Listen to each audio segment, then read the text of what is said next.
Hola a todas y a todos, buenas tardes.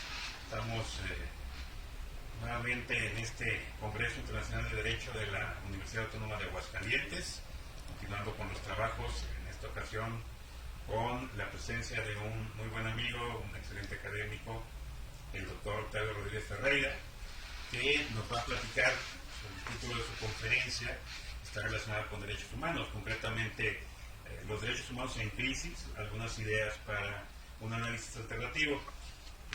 Me da mucho gusto que estén nuevamente todas y todos ustedes con nosotros. Les recuerdo que a través del chat pueden poner sus preguntas y comentarios y al final de la exposición del doctor Octavio se las pasaremos para que las pueda responder. Y sin más preámbulo, pues los presento. El doctor Octavio Rodríguez Ferreira es profesor investigador en la University of San Diego, la Universidad de San Diego, California, y también ahí mismo es director ejecutivo del programa Justice en México, que ya tiene varios años trabajando con un análisis y con aportes importantes para lo que es la implementación del nuevo sistema de justicia penal acusatorio en el modelo mexicano. Octavio, muchas gracias por aceptar, y sabemos que andas corto por tus actividades, así que el público es tuyo. Muchas gracias. Bueno, muchísimas gracias a ti en lo personal por la invitación. Te lo agradezco mucho. Yo sé que eres un gran amigo, no solo mío, sino de nuestra institución. También el agradecimiento a la Universidad Autónoma de Aguascalientes, que siempre me abre las puertas y a la cual estoy muy agradecida. No es mi alma mater, pero la siento como una segunda casa. Y bueno, pues un saludo muy cordial a toda su comunidad académica y todas las personas que nos acompañan esta tarde. Y como bien dices, el título de esta presentación o de esta conversación se llama Derechos humanos en crisis. Es una pregunta. Me voy a permitir compartir mi pantalla. Preparé algunas diapositivas para que no se aburran de ver mi cara nada más. Así que, y para que podamos seguir todos la conversación, ¿no? Que podamos seguir todas estas ideas que les estaré presentando el día de hoy.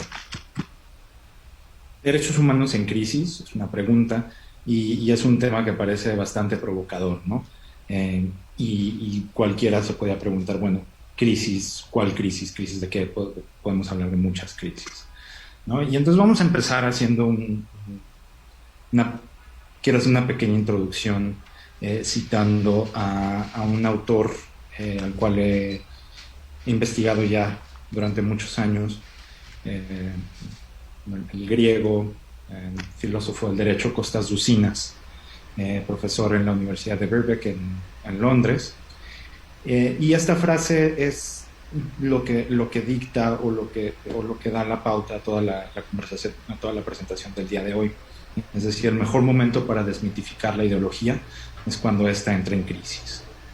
Entonces, ya se pueden imaginar hacia dónde va esta conversación. Si logro hacer un argumento convincente de que los derechos humanos se pueden encontrar en un momento de crisis, entonces podré aportar una serie de ideas para desmitificar la ideología de los derechos humanos y es decir, para acercarnos hacia un análisis alternativo de los mismos, ¿no?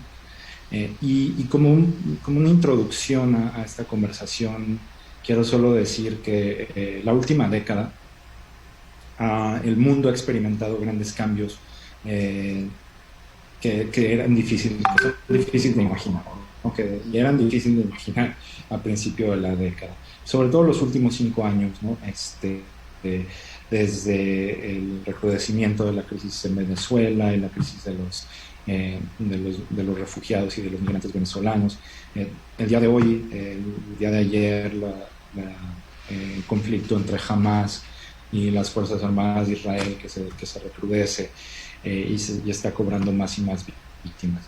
Pero sobre todo el Brexit, que representa quizá el fracaso más importante del proyecto de mundo que se empezó a plantear a raíz de la Segunda Guerra Mundial. Pensemos que esta idea de Europa no solo se empieza a gestar a final de la Segunda Guerra Mundial, sino que empieza a surgir como un nuevo ideal eh, que venga a poner fin de una vez por todas a los conflictos bélicos, ¿no? a esta conflictividad armada en Europa, y que se empieza a consolidar en los años 50, y que con la creación de la Unión Europea y el euro, entonces se materializa esta gran utopía, no tan utopía ya, del nuevo mundo cosmopolita, ¿no? que se empieza a trazar con las Naciones Unidas, y bueno, la Unión Europea es como el ejemplo a seguir a futuro, ¿no? Entonces, el Brexit ocurre, y ¿qué es lo que pasa? ¿No? Se empieza a caer, se empieza a desmoronar esta idea, este mito. Y luego, muy importante, ¿no? La idea de la presidencia de Donald Trump, eh, y las repercusiones que eso tiene no solo para el mundo contemporáneo, sino para la política y para la democracia. El país que es el ejemplo para la democracia ve como nunca amenazada esa institución, esa idea que ellos propugnan y que venden al mundo como ese gran producto de exportación. Y bueno, toda su presidencia, y hasta la insurrección en el Capitolio el día 6 de enero de este año, son muestras de que algo está pasando, algo no está bien. Y encima de todo, aquí en las imágenes que les muestro, bueno, estamos viendo el recrudecimiento de la crisis migrante desde Centro Sudamérica hacia Estados Unidos, y de la cual México es un actor principal, y la pandemia por COVID-19, ¿no? Yo estoy seguro que el año 2020, realmente estoy convencido de que el año 2020 va a ser un parteaguas en la historia, ¿no? La historia de alguna forma se va a contar antes y después del año 2020, y entonces por eso es que ahorita es el momento más importante para empezarnos a replantear cosas, y nosotros como juristas, nosotros como los que nos dedicamos a estudiar el derecho, la filosofía del derecho, bueno, pues entonces vamos a aportar ideas importantes para nuestro campo, ¿no? Y en mi caso para plantear ideas por un análisis alternativo de los derechos humanos. Entonces, ya que hablé del contexto histórico que estamos viviendo a raíz del año 2020, o sea, desde antes y a raíz del año 2020, entonces voy a hacer una serie de planteamientos de un contexto más o menos teórico en el que estoy basando mi argumento y mi hipótesis, ¿no? Todo esto y de aquí en adelante van a ser apuntes teóricos que yo he recopilado durante los últimos 7-8 años de mi investigación en materia de filosofía del derecho y de derechos humanos, y que gran parte de ellos fue parte de tesis doctoral, y posteriormente de un libro que estoy preparando, que ya les anunciaré cuando esté listo. Muy bien, la principal idea que quiero comunicarles ahorita es la idea de la burocratización y politización de los derechos humanos, de los derechos en general. Esta idea la rescato sobre todo de los trabajos de este filósofo del derecho que ya les comenté, Costas Doucinas, que hace un análisis de los derechos humanos, como él lo llama, el fin de la historia. Y habla del fin de la historia, si recordamos, parafraseando a la tesis de Fukuyama del fin de la historia, ¿no? De esta tesis de que el neoliberalismo o la sociedad neoliberalista representa como tal la evolución más grande del que la humanidad experimentará, y por lo tanto lo conoce o lo denomina el fin de la historia. Entonces, Costas Doucinas, retomando esta idea del fin de la historia, habla del triunfo de los derechos humanos, en donde plantea cómo la idea y la institución de los derechos humanos ha recorrido un largo camino histórico hasta llegar a lo que conocemos ahorita, una institución que está llena de declaraciones, que está llena de tratados, llena de instituciones, y en donde en términos generales hay un acuerdo generalizado de determinados valores. Pero ¿cuáles son estos valores? Bueno, son los valores de las democracias liberales de Occidente. Todos, de alguna forma, compartimos estos mismos valores de democracia, de libertad, y de alguna forma esto se vuelve como la moral del nuevo mundo cosmopolita. Pero esto sucede también en un momento de angustia y de malestar, ¿no? No solo ahorita, pero podemos empezar a hablar desde los atentados terroristas del 11 de septiembre en los Estados Unidos, cómo se empieza a desgajar este mito del nuevo mundo, del nuevo orden mundial y del triunfo del mundo cosmopolita. Bueno, pues hay un colapso de las certidumbres morales que se habían construido desde principios o desde finales de la Segunda Guerra Mundial y que se consolidaron con la caída del bloque soviético y que de alguna forma empiezan a resquebrajarse con el terrorismo.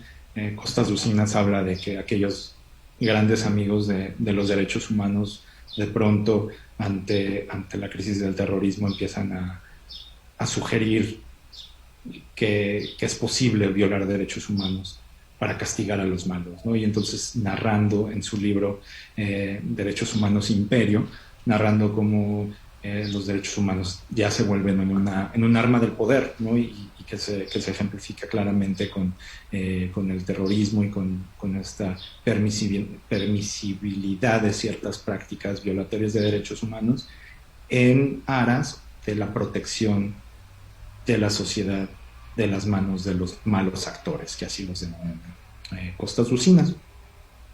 Y al mismo tiempo estamos experimentando la positivización y globalización de los derechos humanos, que al final de cuentas va a representar el fin de la modernidad política. Y cuando hablamos de la modernidad política es esta idea que se construye desde los tiempos de la Ilustración, ¿no? Estamos hablando de Hobbes, estamos hablando de Locke, de Rousseau, Descartes, esta idea moderna de la política que llega al punto final con la consolidación del nuevo etos del mundo cosmopolita, que son los derechos humanos, y en donde al parecer, en el momento en el que deberíamos estar celebrando este hecho, en realidad lo que también está sucediendo es que se globaliza un principio de soberanía y una agresiva legitimación del poder del Estado.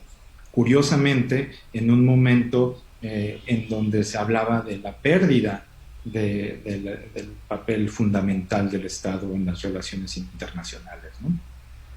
Todas las tesis, por ejemplo, de Habermas, de esta nueva soberanía limitada o soberanía restringida del Estado, en aras de esta nueva comunidad mundial. Parece que desde principios del 2000, con el nuevo milenio, bueno, el Estado empieza a tener un auge, pero el Estado no como una figura política, administrativa, el Estado como el ente que concentra el poder y por lo tanto el ente represor.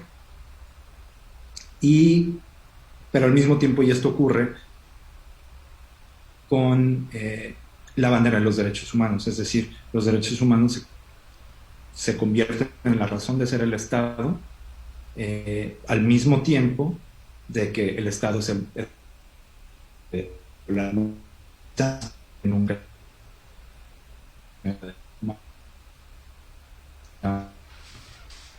cada vez más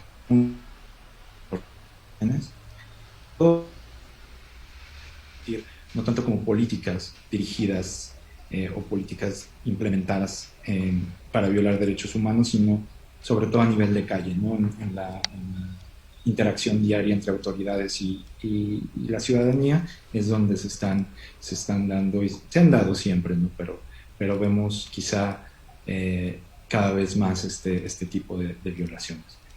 Y bueno, con todo esto lo que vemos es que al final de cuentas, con su triunfo, los derechos humanos se alejaron de sus propósitos disidentes y revolucionarios originales, ¿no? No solo durante su gestación como filosofía política y filosofía revolucionaria con la Revolución Francesa y la Revolución en los Estados Unidos, y la inclusión en sus constituciones, sino desde antes, desde la idea de los derechos naturales clásicos. Y esto que dio origen al orden constitucional a raíz de las constituciones francesas y de los Estados Unidos, bueno, estas ideas mutan ya de ser una defensa contra el poder despótico a una modalidad de su operación. Y dejan de ser las armas ideológicas y políticas y se convierten en una ideología del régimen político. Y entonces con ello legitiman cualquier tipo de régimen y cualquier tipo de poder. Y entonces al final Costas Rocinas nos lanza esta tesis de decir, bueno, el triunfo de los derechos humanos al fin de la historia representa como tal el fin de los derechos humanos. Esta es la idea que plantea Costas Rocinas y que, bueno, yo la traigo a colación para entender la burocratización y politización de los derechos humanos. Un segundo elemento que quiero traerles para reflexionar es el neoliberalismo voraz y las nuevas formas de opresión que estamos viviendo. Y esto lo retomo de Han, este filósofo coreano-alemán que últimamente ha estado escribiendo cosas muy interesantes sobre nuestra época actual, y actual estamos hablando de los últimos 5 años, ¿no? Y les recomiendo mucho que lo lean. Y lo que nos habla, sobre todo en este libro, de esta imagen del libro que les presento, que se llama Psicopolítica, es un nuevo régimen de dominación tecnológica del neoliberalismo. Y cuando hablo, quiero hacer este paréntesis, ¿no? Cuando hablo del neoliberalismo, quiero hablar de esta idea, no solo este sistema económico, no solo la idea, sino un sistema económico y político, que no quiero que suene a eslogan político, porque todos sabemos que ahorita la palabra neoliberalismo está ahí como el chivo expiatorio, ¿no? Como fuente ovejuna en las campañas políticas. Quiero alejar mi uso de la palabra neoliberalismo de todo este contexto que se está usando, sobre todo en México en esta época de campañas y sobre todo en la última administración presidencial. Entonces, lo que, vuelvo al tema, una nueva dominación tecnológica que ya no es la dominación del cuerpo, como por ejemplo hablaba Foucault con su biopolítica, sino una dominación de la psique, ¿no? de nuestros sentidos, de nuestros pensamientos, y cómo este neoliberalismo de sus inicios en los 80s ahora ha evolucionado a adquirir formas mucho más sutiles, flexibles e inteligentes, deja de ser visible, y entonces el sujeto subyugado deja de ser consciente de su propio sometimiento. Y esto lo vimos sobre todo en la pandemia, ¿no? La pandemia, donde trabajar desde casa nos hizo ver cómo nosotros mismos somos los que nos oprimimos y nos sometemos a este orden económico, ¿no? Nosotros voluntariamente prestamos nuestro tiempo y nuestra fuerza laboral, aún más allá de lo que realmente somos requeridos, porque así es lo que pensamos y así es lo que sentimos que es lo que se debe hacer. Creo que todos lo experimentamos de alguna forma. Y luego otra de las grandes armas del nuevo neoliberalismo es estos modelos emocionales para maximizar el consumo. Dejamos de comprar las cosas y empezamos a comprar emociones. Ya no nos venden la televisión, ya nos venden lo que vamos a sentir con la televisión. No compramos una coca en la esquina, compramos una idea de dinámica social. Y como esto todo, ¿no? deja de ser el producto para comprar la emoción. Y por otro lado hablamos, Han nos habla también, nos propone una idea de un Big Brother amado, que una nueva técnica del poder que no te prohíbe, no te reprime, sino que se abre, ¿no? Te permite el consumo, maximiza el consumo, no hay escasez, sino se favorece a la abundancia. Y curiosamente esta abundancia es la que es la que nos oprime más de manera indirecta. Y otra cosa importante es la capitalización de la información personal. Los datos personales se vuelven un nuevo capital, un nuevo material de consumo. Se venden paquetes de nuestros datos que compañías compran para entonces crear mecanismos para llegar directamente a cada persona de acuerdo a sus interacciones, de acuerdo a sus redes y venderle directamente a la persona.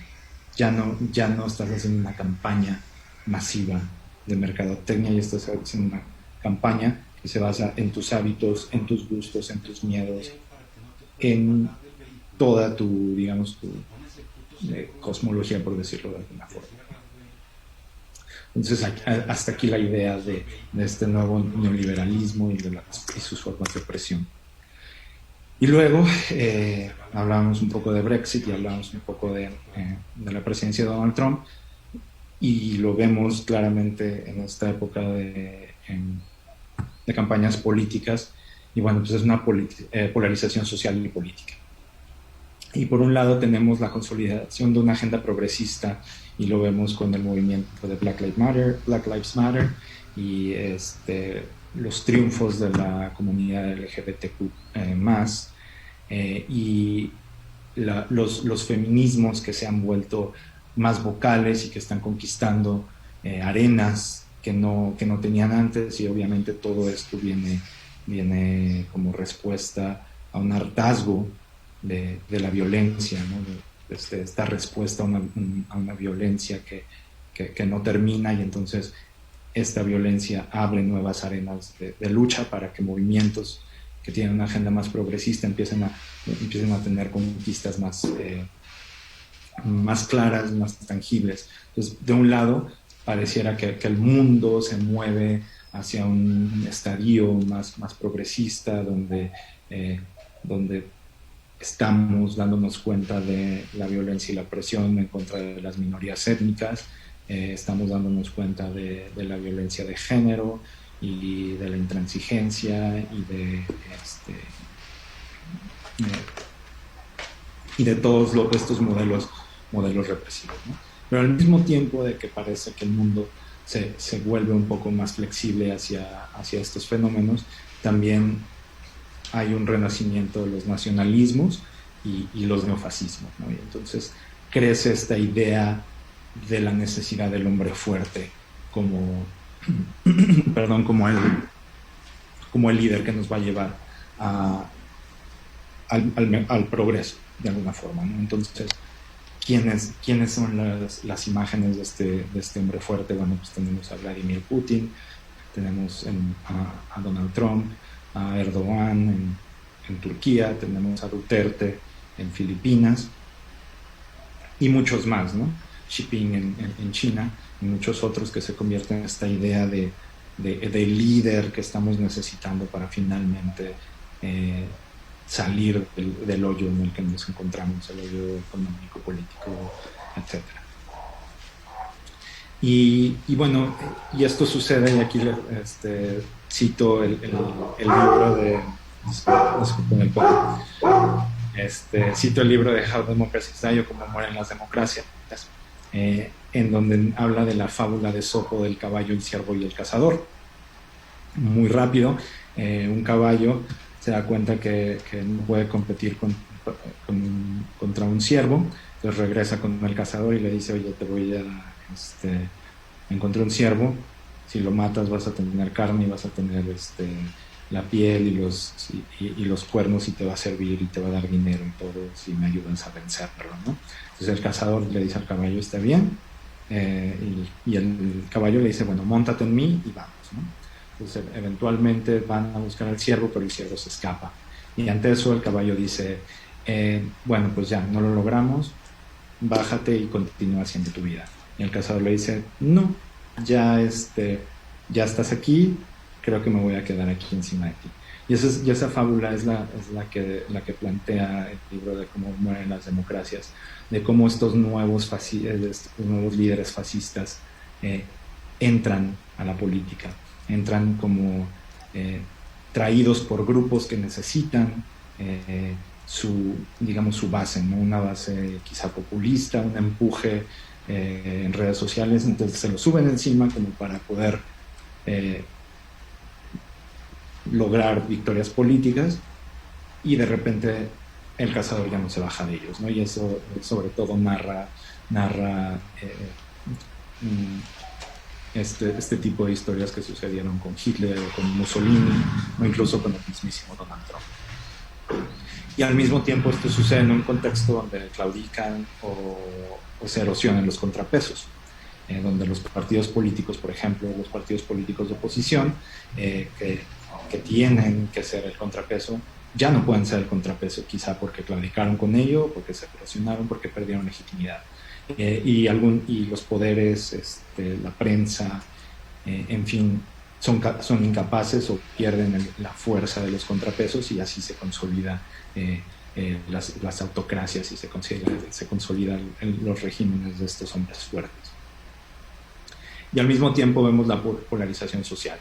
Se crean estos mundos dicotómicos, por ejemplo en Estados Unidos, los MAGA, de Make America Great Again, los seguidores de Trump, y la izquierda radical, como ellos los mencionaban, ¿no? Todo aquel que no esté en favor de Donald Trump es la izquierda radical. Aquí en México, si estás en contra del presidente, eres fifí, y si apoyas de alguna forma al presidente, eres chairo. Y solo hay de dos sopas. Y en Inglaterra están los Brexiters y los euros, ¿no? No se puede hacer, no hay puntos medios, entonces se crean lo que yo llamo los que hayan estado niños o jóvenes en los 80 se recordarán Odisea Burbujas. Se crea esta odisea de burbujas sociales, ¿no? Cada uno está en su burbuja, cada uno interactúa con gente que piensa como uno mismo, y deja de dialogar y deja de hablar con los otros. Y solamente como una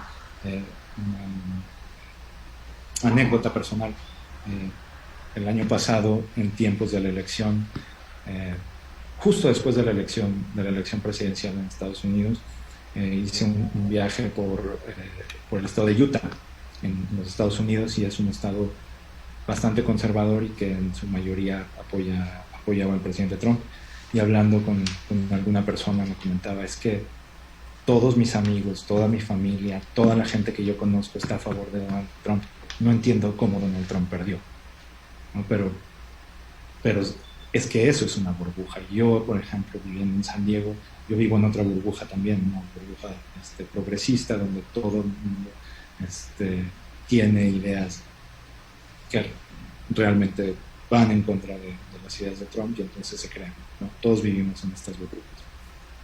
Y luego un elemento más de la polarización social y política es la era de la posverdad, ¿no? La gente empieza a crearse estas verdades alternas, o a creer en estas verdades alternas que desafían la ciencia y que desafían la razón, o lo que nosotros creemos que es la razón. Entonces tenemos los movimientos de antivacunas por lo que quieren y gusten, porque se nos van a introducir chips en el cerebro, o porque causan otros males, ¿no? Que normalmente van en contra de cualquier o de toda la evidencia científica con la que contamos, o aquellos que todavía siguen afirmando que la Tierra es plana, o que tratan de justificar científicamente la evolución, ¿no? de la existencia de un Adán y de una Eva, y que la Tierra tiene no sé cuántos miles de años de edad nada más. Todo esto en este contexto de polarización social y política, que no se vuelven los argumentos para polarizar más. Después, creo que voy un poco lento, voy a tratar de hacerlo más rápido. El punto con el que quiero terminar esta primera parte es el ocaso de la razón. Lo voy a hablar muy brevemente. Los últimos quizá 10-20 años ha habido un creciente... la literatura ha aportado muchos títulos que empiezan a no cuestionar como tal la razón, pero que empiezan a hacernos cambiar nuestra percepción tradicional de lo que es la razón y la racionalidad. Por ejemplo, el libro de Mercier y de Sperber, El enigma de la razón, que nos habla de que la razón como tal no es este gran regalo que tenemos los seres humanos y que nos ha permitido la evolución, sino que todo eso que creemos, que concebimos como razón, normalmente es una forma de justificación y de argumentación de ideas preconcebidas que vienen normalmente de sensaciones y de sentimientos. Y lo mismo el libro de Smith, Irracionalidad, que empieza a darle la relevancia a lo que normalmente nosotros consideramos como irracional en el desarrollo humano, ¿no? Y entonces la importancia de los sueños, del esoterismo, de las supersticiones, el crecimiento de esta pseudociencia de la que hablaba hace unos momentos, y cómo el Internet y las redes sociales han contribuido a esto, a dar una voz, a dar una plataforma para que cada quien dé su punto de vista y que no solo lo haga ver como un punto de vista, sino lo haga ver como una realidad. Y ahora sí, como dijera Niurka, ¿no? Ya no, esta es mi verdad, pero esta verdad se convierte en la verdad que gente decide creer. Entonces con esto digo, bueno, finalmente esto empezará a ser o nos dará la pauta para creer que la razón como fundamento epistemológico estará llegando a su fin. Será que en las próximas décadas, en los próximos siglos, la razón dejará de ocupar este punto central que empezó a ocupar con la Ilustración y con el modernismo, a ocupar un papel secundario, y habrá otros fundamentos epistemológicos. Muy bien, entonces ya para empezar la segunda parte, que es la parte más importante, voy a plantear algunas de las ideas que quiero rescatar y que quiero sugerir para cuando pensemos en analizar o en concebir los derechos humanos de una forma alternativa, ¿no? Y parto con la crítica marxista de los derechos del hombre. Es una crítica bien importante en Marx, que no necesariamente se enseña o se transmite como parte de su legado teórico-científico. Y obviamente esto tiene su lógica, porque el tema de los derechos solo lo plantea en uno de sus libros, en la cuestión judía, muy al principio, y al final ya de su carrera en la crítica al programa de Gotha tiene otras, vuelve a retomar el tema desde un ángulo diferente, ¿no? Pero la crítica va encaminada a la crítica de el hombre, de las declaraciones de los derechos del hombre y del ciudadano. Y habla de cómo la modernidad construye un hombre que es egoísta, un hombre individual, separado del otro hombre y de su comunidad, y lo hace abstracto, ¿no? El hombre deja de ser una persona concreta, y obviamente digo hombre porque eso es así es como lo refiere Marx, pero debemos decir que es hombre entre comillas, ¿no? Deberíamos decir humano, el ser humano, una persona se vuelve abstracta en las declaraciones de las revoluciones burguesas, y se crean entes genéricos vacíos e indeterminados como fundamento de los derechos del hombre. Entonces, por un lado tenemos a este hombre genérico, vacío e indeterminado. Y otra idea que quiero yo proponer aquí para empezar a pensar en una nueva forma de conseguir los derechos humanos es la desacralización del derecho y de los derechos, ¿no? Desacralización del derecho como abogados significa renunciar a una creencia de la determinación lógica del derecho, ¿no? Con el positivismo se planteó esta idea de que el derecho era coherente, que era racional y que era determinado y determinable. Y entonces lo que Duncan Kennedy, que es uno de los fundadores de los estudios críticos del derecho en los Estados Unidos, es que en realidad el derecho es una textura abierta y es indeterminado, y sus normas también son indeterminadas y abiertas, y se encuentran en permanente tensión entre ellas mismas porque representan intereses opuestos de manera simultánea. Y también están abiertas y son susceptibles de labores estratégicas de quienes lo interpretan, es decir, quien lo interpreta no puede dejar su propia ideología, sus propios intereses, sus propias cosmogonías al interpretar el derecho. Entonces, las normas que se creen neutrales, abstractas, terminan siendo realmente explotadas para generar vacíos y conflictos, ¿no? Y están determinados o son determinables por intereses ideológicos.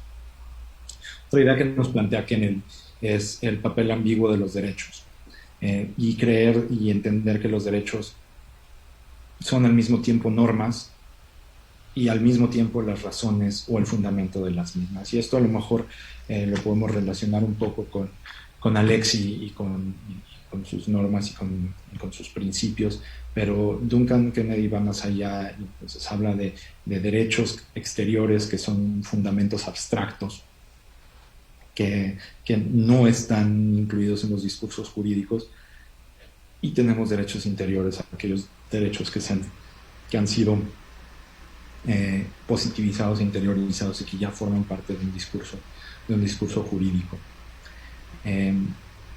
Pero entenderlo que el paso de exterior a interior, ese paso de ser abstracto a ser concreto y positivo, también representa, nuevamente volviendo al primer punto, que son texturas abiertas e indeterminables y son susceptibles de ser explotadas. Pero saber esto y concebir esto no quiere decir que estemos renunciando por completo al proyecto de un discurso del derecho, a un proyecto de derecho. Solamente, disculpen al perro, es solamente reconocer esto, ¿no? Reconocer que eso es lo que sucede, pero no vamos a renunciar a hacer uso del derecho como una herramienta que nos permita luchar contra la opresión del ser humano. Y también otro tema que nos plantea Kennedy es la universalidad del derecho. Que no, o sea, la idea de universalidad viene con el hecho de que los derechos toman una naturaleza factual en el momento en el que se convierten en elementos formales, es decir, en el momento que se les otorga la investidura racional y objetiva y que se convierten en normas jurídicas, entonces se les da la idea de universalidad. Pero como vamos a ver más adelante, bueno, esta universalidad no necesariamente es de hecho, y a veces nos quedamos con una universalidad solamente de derecho. Costas Usinas a su vez nos plantea algunas ideas que nosotros vamos a rescatar para esta serie de planteamiento, y esto es en general lo pongo como los derechos naturales radicales. Costas Usinas en sus trabajos nos habla de la trascendentalidad de los derechos, cómo esta trascendentalidad cambió desde los derechos naturales clásicos hasta los actuales derechos humanos, que pasan desde la naturaleza humana como tal, hasta la deidad, la razón, hasta volverse en este nuevo etos del orden cosmopolita. Y habla también de que en este paso los derechos humanos pierden su radicalidad, es decir, han perdido su aspiración original de lucha, y se vuelven un comodín, es decir,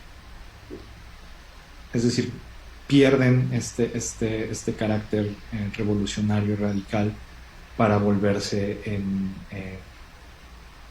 una serie de justificaciones del poder, como hablaba al principio. Entonces lo que plantea Usinas es regresarle al derecho o a los derechos ese carácter redentor, volver a esta inflexión moral en donde los derechos se encuentran por encima de la política, y que podamos volver a tener las armas para la reforma de los sistemas políticos y jurídicos, ¿no? Y un tema importante es regresar al foco micropolítico, así lo llamo yo, pero la idea que él plantea es decir, cuán irrelevante se vuelve, por ejemplo, toda la infraestructura y el andamiaje del derecho internacional de los derechos humanos ante las violaciones a derechos humanos a nivel de calle, ¿no? Lo que ocurre en el día a día de la Comisión de los Derechos Humanos de las Naciones Unidas, se vuelve relevante cuando lo que sucede es que está siendo violentado por el policía municipal en tu comunidad, o está siendo extorsionado por las autoridades de tu municipio, de tu estado. Otro tema importante que quiero proponer aquí es,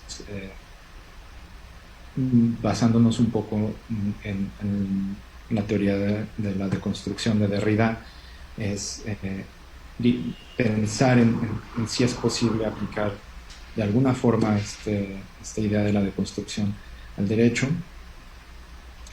y que comienza con entender que hay una distinción clara entre justicia y derecho. Y por ejemplo, lo que nos dice Derrida es: el derecho pretende ejercerse en nombre de la justicia, y la justicia exige instalarse en un derecho que reclama ser puesto en práctica. Entonces existe esta distinción, pero a veces dice, bueno, no necesariamente es una distinción real, y para eso hay que entender que la justicia como tal es una experiencia de lo imposible, algo de lo que también nos habla Usinas, ¿no? De una imposibilidad de los derechos humanos, de la radicalidad de los derechos humanos.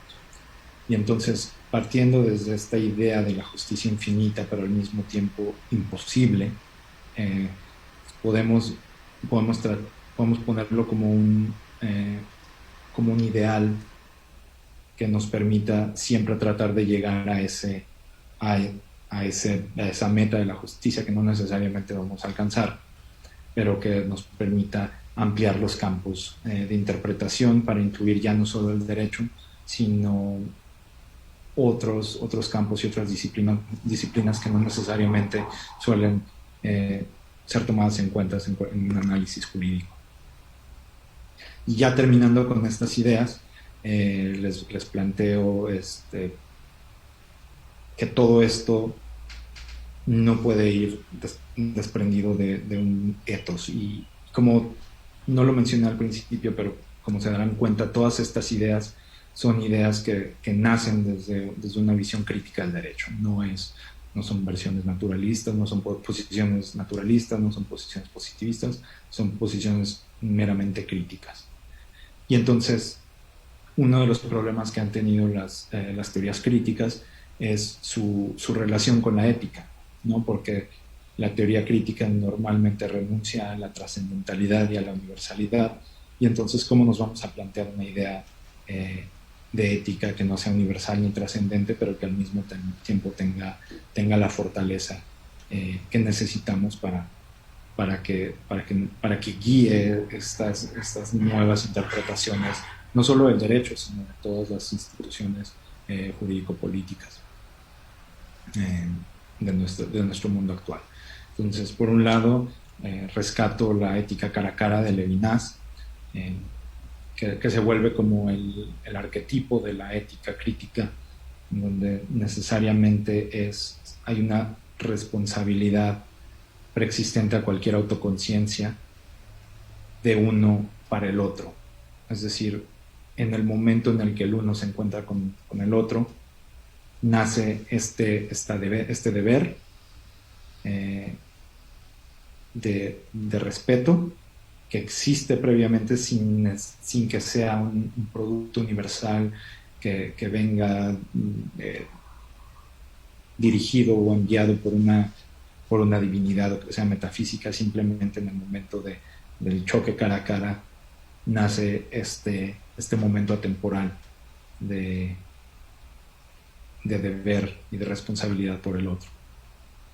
Y por otro lado, el mismo Usinas también nos habla de que tras trasladarnos de una de una humanidad abstracta y universal a una humanidad específica, y con esto podemos lograr una nueva base ética y también un teórico Miñolo que nos habla de la ética de la convivencia y que el criterio principal para discernir comportamientos éticos sea la vida misma, y la vida misma ya no solo en comportamientos sociales o en nuestro entorno social, sino en nuestro entorno natural, con respecto a la naturaleza, con respecto a los recursos, ¿no? Esta nueva forma de interactuar, ya no uno a uno, persona a persona, sino en un entorno más natural, en el sentido, cuando digo natural, es tomar en cuenta, como digo, la naturaleza, los recursos, otras formas de vida,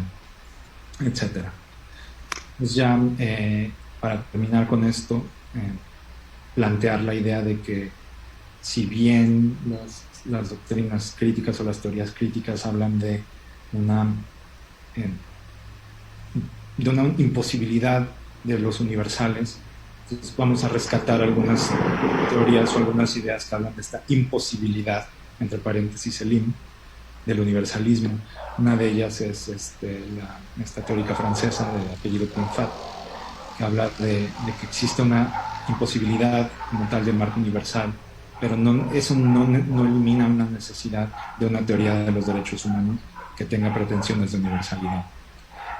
Y entonces, si entendemos los derechos humanos universales como entre paréntesis posible, nos hace entender el papel constitutivo que la exclusión juega en varios niveles, ¿no? La exclusión referido a quienes no se encontraban dentro de la protección de un derecho, su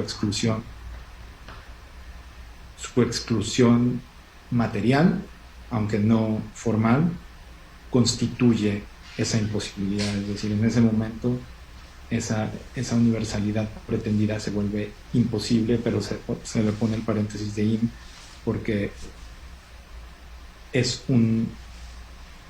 no elimina la necesidad, si lo puedo explicar de esa forma. Y siguiendo también a una teórica española, Fernández, que nos propone ir más allá de la universalidad que como la entendemos, o sea, que se presume, por ejemplo, en esta extensión de derechos a las categorías que inicialmente no gozaban de ellos, y hablamos de, por ejemplo, las distintas generaciones de derechos humanos, y pensar en que si rechazamos esta idea, esta concepción liberal y moderna de la universalidad abstracta, y empezamos a coger una noción de universalidad concreta, en vez de abstraer o de la abstracción individualista del sujeto, podemos entender unos nuevos derechos que realmente consideren las cualidades reales de los individuos concretos, en su diversidad, en su complejidad y también en su particularidad. Entonces, con eso podemos quizá regresarle ese sentido emancipador y protector de los derechos humanos, que no por ello nos va a dejar, no por ello nos va a quitar la tarea de siempre tratar y siempre buscar una constante crítica de los derechos, ¿no? De que no, al final de cuentas, los derechos no se conviertan en instituciones escleróticas que no puedan renovarse y reformarse a sí mismas. Pues ya a modo de resumen y para concluir, varias de las ideas que propongo para repensar los derechos humanos sería reconcebir nuestra imagen teórica del ser humano, pensar en que perder la fe y desacralizar al derecho, pensar de que el derecho no es esa institución perfecta, coherente, científica, sino más bien reconocer que es una institución que tiene sus deficiencias y que está abierta a la constante inclusión e incursión política e ideológica, y entonces, entendiendo eso, podamos desarrollar las armas necesarias para defender las instituciones importantes. Y entonces, estas instituciones, por ejemplo, son los derechos, que los debemos entender de una manera ambigua, existen como principios, existen como normas, existen como justificaciones, existen como derechos como tal, y pensar en retomar cierta trascendentalidad y radicalidad de los derechos naturales clásicos, pero no necesariamente volver a, a pensar como el justnaturalismo clásico en ideas metafísicas o esotéricas, ¿no? Pero pensar en nuevas formas de trascendentalidad y radicalidad, y me brinco hasta el final también en nuevas formas de universalidad y de universalismo. Hacer y volverle a darle la importancia de la lucha a los derechos humanos al foco micropolítico a nivel de calle para tratar de luchar o tratar de evitar esta burocratización de los derechos humanos a nivel internacional, y que si entendemos bien que va a existir siempre una tensión entre derecho y justicia, que podamos abrir los espacios de interpretación jurídica de lo meramente jurídico para tratar de encontrar una idea de justicia, y todo esto bajo una idea de un etos crítico, de una nueva convivencia humana. Y quizá con eso no es que echemos por la calle, echemos por la puerta todo lo que se ha logrado, todas las victorias de los derechos humanos, sino que precisamente en este momento en el que nuestras certidumbres morales, ideológicas y políticas se encuentran en un estado que yo podría denominar de crisis, pues es el mejor momento para empezar a replantear todas estas ideas. Y bueno, en mi tesis doctoral y en el próximo en el próximo libro del que les hablé, que estoy preparando, bueno, les hablaré de mi propuesta de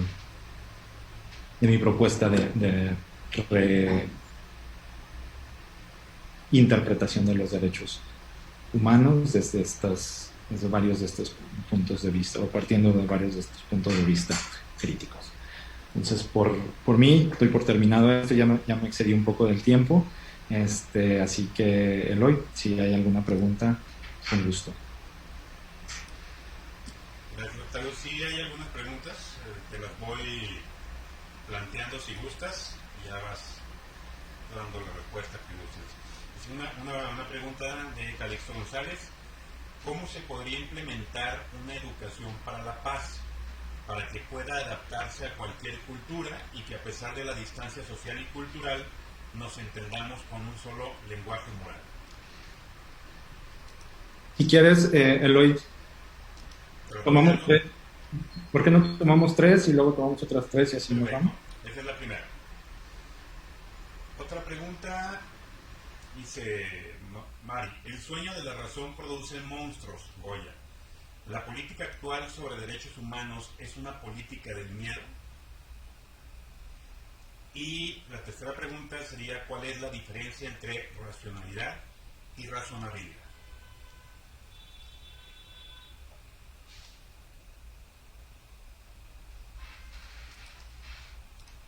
Perdón, estoy escribiendo para que no se me olvide. Muy bien.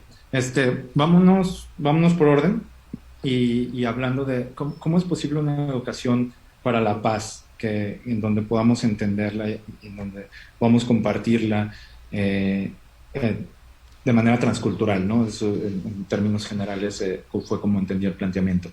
Y creo que el proyecto cosmopolita que se comienza, no comienza con las Naciones Unidas, pero se consolida con las Naciones Unidas, es precisamente esta idea de que podemos lograr un nuevo sistema, un nuevo orden para la paz, en donde varios principios se ponen al frente, en donde se pone al frente la democracia, donde se pone al frente los derechos humanos, y sobre todo, y el motor o la piedra angular de este nuevo orden es la paz, ¿no? Evitar la guerra y lograr la paz. Entonces, este proyecto, digamos que funciona y ha funcionado. El problema es, y aquí es donde se vuelve complicado, porque creo que el fenómeno que pasó es tratar de universalizar una idea particular, es decir, una creencia particular, que era la del mundo occidental, se convierte en la idea universal. Y entonces eso ha tenido sus repercusiones importantes, ¿no? Por ejemplo, eh, existen tres sistemas regionales de derechos humanos: el sistema africano, el sistema interamericano y el sistema europeo, pero nunca se ha consolidado un sistema asiático de derechos humanos. ¿Por qué? Porque la idea occidental, el desarrollo occidental de los derechos humanos, no necesariamente va de la mano con, ya no con los regímenes políticos asiáticos, sino con las ideas políticas y de justicia y de derecho de los regímenes asiáticos, algunas formas de derecho. Entonces, son preguntas, precisamente, yo creo que la pregunta sobre la educación para la paz va de la mano de mi propuesta de repensar los derechos humanos, solamente criticando profundamente lo que tenemos, mediante una crítica profunda y constante de lo que tenemos, para buscar que no estemos, como lo dije, que no se vuelva esclerótico, ¿no? La esclerosis significa que algo no puede renovarse o reformarse. Entonces, yo creo que solamente la crítica constante y pensar no de manera abstracta, sino concreta, y pensar que no existe el ser humano como una idea general y abstracta, sino empezar a ver distintas versiones de lo que consideramos como humano. Yo sé que no estoy respondiendo del todo la pregunta, pero es lo que puedo aportar a ese respecto. Ahora, la segunda pregunta decía si, según lo entendí, si el contexto actual de los derechos humanos podría ser considerado como una política del miedo. Yo no sé si entendí muy bien la pregunta, pero lo que creo es que sí estamos viviendo en una época de miedo, y hablo de miedo como una idea, porque el miedo está dictando muchas de las cosas que están sucediendo en nuestro mundo, ¿no? Ante el miedo al otro, por decirlo de una forma, es el que ha generado situaciones de racismo y exclusión.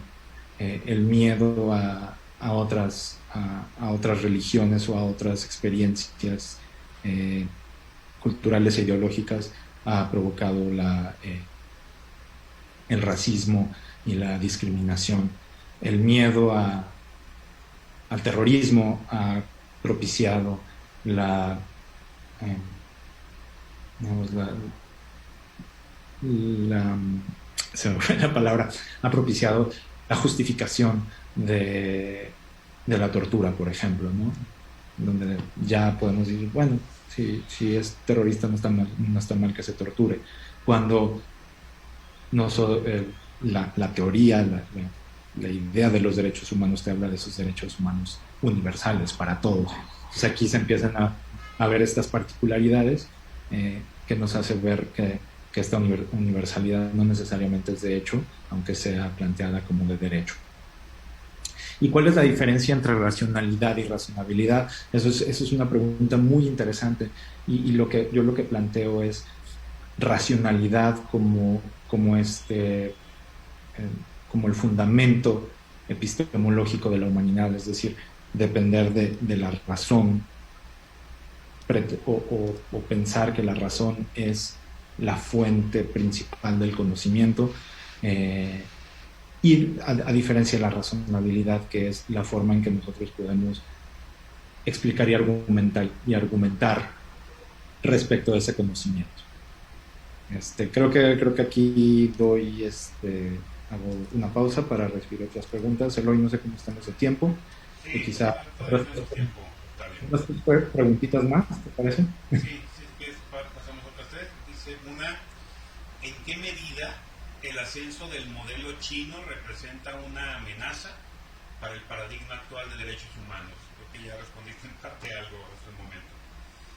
Hay otra pregunta de Juan Carlos Cernas. Partiendo del punto de vista de que los derechos humanos son deseables, ¿en la academia existirá alguna propuesta de políticas públicas o acciones institucionales para buscar su rescate ante esta situación de crisis en la que se encuentran, en la que su victoria se volvió su propio final? Concluye.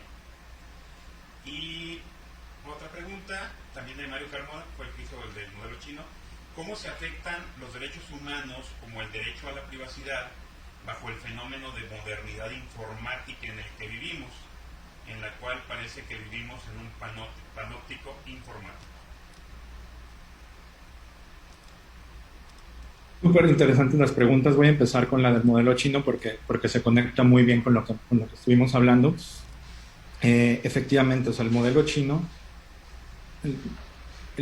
no solo representa una nueva experiencia ideológica, cultural y religiosa, sino al mismo tiempo plantea una idea diferente, una idea política diferente. Entonces, la consolidación del modelo chino no solo cuestiona la idea de los derechos humanos, pero también cuestiona la idea de democracia como la entendemos.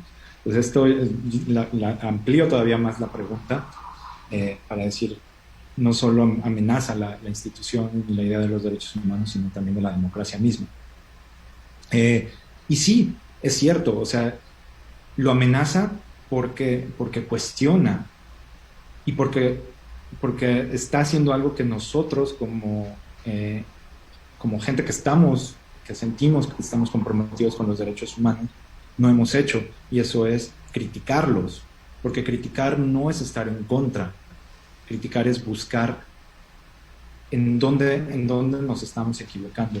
Y efectivamente el modelo chino nos representa un cambio de pensamiento, un cambio de modelo, un cambio de experiencia, y que lo voy a conectar con la última pregunta, con el derecho de la privacidad. Sobre todo, estamos viendo que el régimen chino se está volviendo cada vez más esta idea del Big Brother orwelliano, de la constante observación, y como dijo el compañero, ¿no? Este nuevo panopticón digital, que es precisamente algo de lo que hablan tanto Smith en su libro de Racionalidad como Han en el de Psicopolítica. ¿Qué significan los derechos a la privacidad en este nuevo contexto? Yo te diría, no lo sé porque nosotros estamos dispuestos a regalar nuestra privacidad en el momento en el que nos inscribimos en una red social, en el momento en el que entramos a una plataforma de streaming de películas o de música. Estamos voluntariamente regalando parte de nuestra privacidad, de nuestra intimidad. Entonces, esto no está muy claro, y durante la pandemia hay un artículo muy interesante de Han que habla sobre esto y de cómo los países asiáticos manejaron situaciones al principio de la pandemia, y cómo los ciudadanos estaban de acuerdo en la intromisión de los sistemas de sus gobiernos en su privacidad para controlar un poco el contagio y controlar que se esparciera más el virus, y modelos como el que pasó en China o incluso en Corea del Sur, Japón, en donde la ciudadanía está de acuerdo, ¿no? Cada vez más con que, bueno, yo voy a sacrificar estos derechos en beneficio de estas otras cosas, ¿no? Y algo que, por ejemplo, una sociedad individualista como los derechos, como en Estados Unidos, se ve como totalmente negativo, maligno. Entonces, sí, el modelo chino está amenazando una idea que tenemos de los derechos. Por eso a nosotros nos corresponde replantear una nueva idea y ver si nuestra nueva idea de, de derechos resuena en otras culturas, en otros sistemas, ¿no? Y ahí lo conecto con la segunda pregunta. ¿Existe una agenda para defender los derechos de política pública? No creo que exista una agenda de derechos porque los derechos se han vuelto algo incuestionable. La cuestión es esta. Los derechos humanos se han vuelto una institución que al menos en el mundo occidental nadie cuestiona. El problema es eso precisamente, que nadie está cuestionando. Entonces, realmente la única de agenda que yo creo que existe de defensa de los derechos humanos viene de la academia y viene de quienes estamos criticando la institución de los derechos humanos, no la idea del derecho humano, que quede muy claro, sino de cómo se conciben los derechos humanos.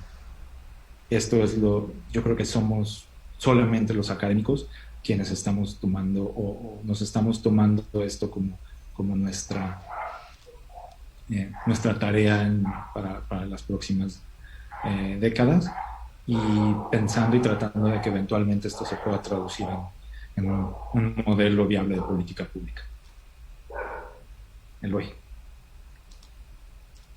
Muy bien, Octavio. Son todas las preguntas que tenemos, porque muy bien respondidas también las preguntas respecto a toda tu participación. La verdad te agradecemos mucho.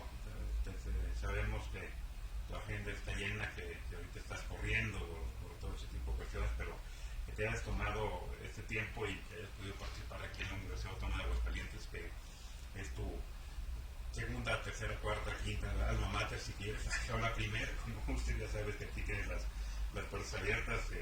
Esperemos que pronto se normalice, bueno, en esa nueva normalidad podamos tener nuevamente con todo el equipo de Oasis acá en Aguascalientes.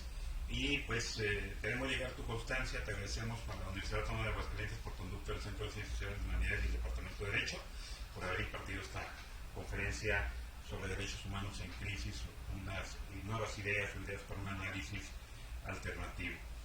Te agradecemos, Octavio, y te esperamos pronto por acá. Muchísimas gracias a ti, a la universidad y a todos los que se tomaron el tiempo para conectarse, para escucharme y que me hicieron preguntas tan interesantes. Muchas gracias a todos y un saludo. Gracias a ti. Bueno, a todos también les agradecemos su presencia. Nos vemos en un rato más. Damos inicio a la segunda conferencia con la maestra Carla Vázquez a las 6:30, 18:30 horas, tiempo del Centro de México. Muchas gracias. Me saludan a Carla, por favor. De hecho, hace rato estaba conectada, puso ahí comentario mandando saludos también. Muy bien, un abrazote. No voy a poder ver la conferencia porque voy a estar volando, pero ahí la veré después. Claro que sí. Muchas gracias, Octavio. Gracias a todos.